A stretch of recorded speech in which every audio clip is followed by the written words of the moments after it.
అందరికీ నమస్తే అండి. నా పేరు doctor Sunil. American clinics minor diabetes foundation Anakapalli. Hair loss అనేది ఒక ఇంపార్టెంట్ టాపిక్. ఓపీలో చాలా కామన్ గా చూస్తూ ఉంటాం. చాలా మంది హెయిర్ లాస్ అవుతుందని చాలా shampoos, creams, some sort of supplements ఇవన్నీ వాడామని, కాకపోతే పెద్దగా రిజల్ట్ కనిపించలేదని, ఏమైనా రెమెడీస్ ఉంటాయని అడుగుతా ఉంటారు. అందరికీ తెలియాల్సిన విషయం ఏంటంటే హెయిర్ లాస్ అనేది ఒక సింప్టమ్ మాత్రమే.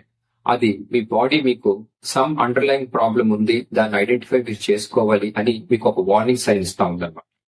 అది చాలా కారణాలు ఉండొచ్చు. కొంతమందికి మినరల్ వైటమిన్ డెఫిషియన్సీస్, కొంతమందికి స్ట్రెస్ లేదా సమాధ అండర్లైన్ ఇల్నెస్ ఉండొచ్చు.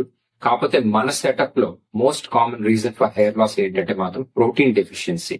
నేచురల్ రెమెడీస్ అన్ని వాడుకోవచ్చు, హెయిర్ ఆయిల్స్ వాడుకోవచ్చు, కొంతమంది కరివేపాకు ఆకులు, మునగాకు లేదా మేథీ సీడ్స్ ఇవన్నీ వాడుతూ ఉంటారు.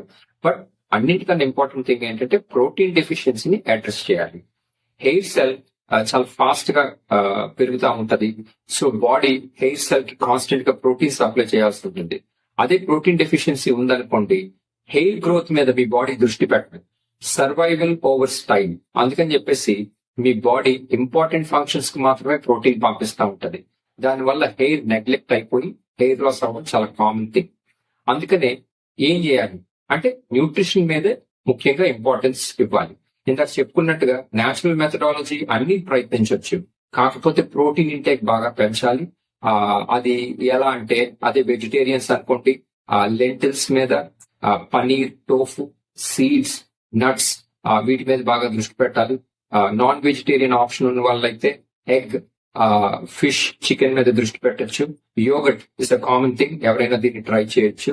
ఒకవేళ మీకు ఏ విధంగా తినాలి, ఎలా బ్యాలెన్స్ చేసుకోవాలి, ఈ న్యూట్రిషనల్ ఆస్పెక్ట్ పరంగా మీకు ఏమైనా డౌట్స్ ఉన్నట్టయితే మీరు మమ్మల్ని సంప్రదించవచ్చు. Thank you.